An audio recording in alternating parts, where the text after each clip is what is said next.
స్వార్థపూరిత గబ్బిలం. ఒకానొక అడవిలో పక్షులు జంతువులు కలిసి ఉండేవి. అవి ఆ అడవిని 2 భాగాలుగా విభజించాయి. ఒక భాగం జంతు జాతిది, రెండవ భాగం పక్షి జాతిది. 2 జాతుల మధ్య ఓ ఒప్పందం జరిగింది. ఇప్పుడు ఆ అడవికి రాజుగా ఎవరిని ఉంచాలి అన్న విషయంపై తర్జన భర్జనలు జరిగాయి. విషయం తేలక పరస్పరం దాడులు కూడా చేసుకున్నాయి. ప్రాణ నష్టం కూడా జరిగింది. ఈ విషయం అలా చాలా కాలం కొనసాగుతూ వచ్చింది. కానీ సరైన నిర్ణయం మాత్రం తీసుకోలేకపోయాయి. ఈ రకమైన పరిస్థితిలో స్వార్థపరురాలైన గబ్బిలం ఒకటి తెలివిగా ఒక జాతితో చేరడానికి సిద్ధపడింది. కానీ ఎవ్వరూ గబ్బిలాన్ని తమలో చేర్చుకోవడానికి ఇష్టపడలేదు. ఒకరోజు 2 జాతులు కలిసి సమావేశాన్ని ఏర్పాటు చేసుకున్నాయి. వాటి మధ్య వివాదాలు పరిష్కరించుకోవాలని కూడా అనుకున్నాయి. మిత్రులారా, కలహించుకోవడం వల్ల ఏ రకమైన ఉపయోగమూ లేదు.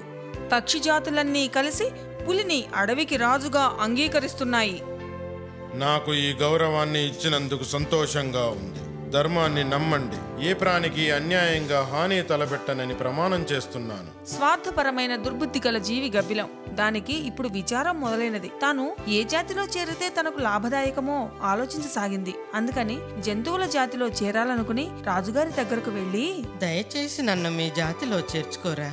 ఓ, నీవు జంతు జాతిలో చేరాలనుకుంటున్నావా? ఇంతకీ నువ్వు పక్షివా లేక జంతువువా? నేనొక జంతువును. కానీ నీవు రెక్కలను కలిగి ఉన్నావు. నేను పిచ్చివాడిలా కనిపిస్తున్నానా? వెంటనే ఇక్కడి నుంచి పారిపో. నీవు జంతు జాతిలో చేరే విలువ లేనిదానివి. దయచేసి నన్ను మీ జాతిలో చేర్చుకోరా. నీవు పక్షి జాతిలో చేరడానికి అనర్హురాలవు. మొదట నీకు ముక్కు లేదు. రెండవది నీవు స్వార్థపరురాలవు. అడవిలోని జంతువులు పక్షులు నిన్ను విశ్వసించవు. మూడవది నీకు ఎలుక వంటి చెవులున్నాయి. అందువలన నీవు ఎలుక జాతిలో చేరిపో.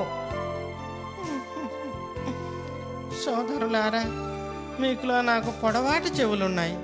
మీ మాదిరిగా నా చిన్నతనంలో పాలు తాగి పెరిగాను. దయచేసి నన్ను మీలో చేర్చుకోండి.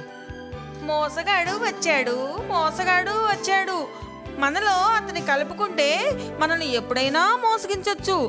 అయినప్పటికీ అతనికి తోకలేదుగా. అందువలన మన జాతిలో ఎలా చేర్చుకుంటాం? అతని స్వార్థపరమైన బుద్ధి వల్ల, మోసపూరితమైన ప్రవర్తన ఉండడం వల్ల రోజంతా ఒంటరిగా తలకిందులుగా చెట్లకు వేలాడాల్సిందే. కేవలం రాత్రులు మాత్రమే మేల్కొనవలసింది. ఇదే అతనికి గుణపాఠం. ఇహ పరంబులకును నిధి సాధనంబని వ్రాసి చదివి విన్న వారికెల్